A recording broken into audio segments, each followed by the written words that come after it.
Okay, we are gonna build the basket for the tar-pul. You're gonna wanna put a little mark on each side where we are going to poke a hole with a pencil, or if you're very careful with some scissors, don't lose a finger, please. And you'll put one on each side. You wanna make sure that they are nice and through the center. You don't want them to be too far to one side, or it will make your tar-pul off balance whenever you start adding the mass. And so you wanna make sure you're going right through the middle on each side. After you have your holes, you can, if your pencil is sharp enough, you can really just poke through gently. Just watch your finger. Just kind of give it a gentle nudge there, and that worked just fine. I was able to poke the hole. Let's do the same thing on the opposite side. You want to make it large enough that the string will be able to go through it easily. But no, you just need to poke a hole on each side, and then we are going to take our 9 inches of string and take your string and place it through each hole. Then you're going to take the sides and tie them together at the top to form a loop for your tar-pul to hang. Mark a line 1 inch from the top of your pole, and then you're going to make another line 3 inches from the bottom of your pole. You're going to tie your string to the top of your pole where your 1 inch mark is, and I just used a little bit of tape to secure it. You want your poles to be about 12 inches apart. To make your rocky soil, you're going to fill your cup about halfway full with organic soil, and then you're going to top off, again, to this little line here at the top, using the gravel that you have left over from your sedimentary rock model. You're going to want to use as much of the small gravel as possible, and if you don't have enough, you can top off with the larger pieces of the pea gravel. Once you have, add a little bit more of mine. Where'd it go?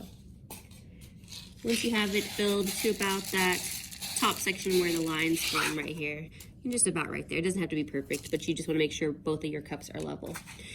How you can mix those easily, because it will be kind of hard to mix with a spoon, is you can take your spare cup and just mix back and forth between the two cups until you have a pretty good blend. Mix your rocky soil back and forth with your extra cup just a couple of times until you have a nice and even mixture for your rocky soil.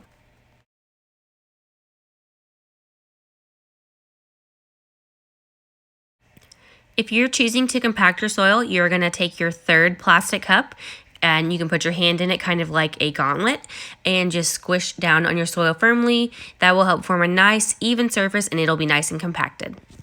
All right, we are ready to put all of these pieces together now. You should have your 2 soils.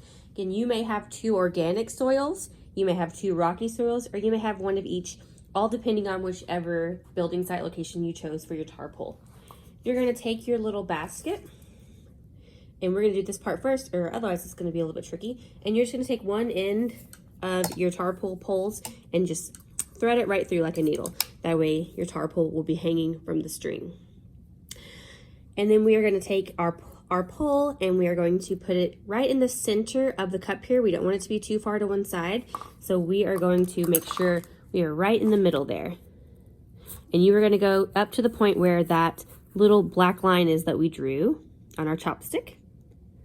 And then my soil got a little uncompacted where I pushed in the tar-pul, so I'm just going to give that dirt another little squish with my finger to recompact that area. Then you're going to do the same thing on the other side and make sure your cup is dangling from the center. And you're going to put it right in the middle, down to that line. And my soil is actually compacted so much that the line is actually slightly above, but I'm all the way down in the bottom of my cup. That's okay.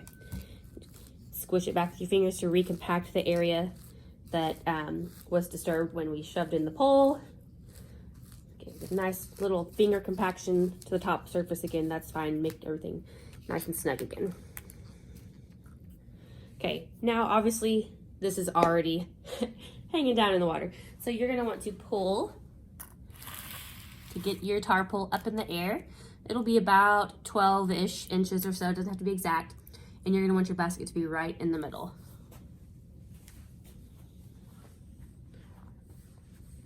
And then what you're going to do after this, again, if you want to give it a final check to make sure your soil is nice and compacted around the tar-pul support poles, now's the time to do it. And then you're going to take your beans okay, which would represent people. They're the mass here that our tar-pul is going to be supporting. You're going to put in your beans. You could, at first, I would do more than one at a time. You could do a couple of, a handful or so at a time. And you want to see how many people your tar-pul can support. And I do want to remind you, there would be water down here, so you don't want to get all the way to the bottom. Once you touch the table, that would be your point of failure. That would be where your tar-pul has sank officially. All right, so just add your beans in. Count your total number of beans once your tar-pul reaches its point of failure.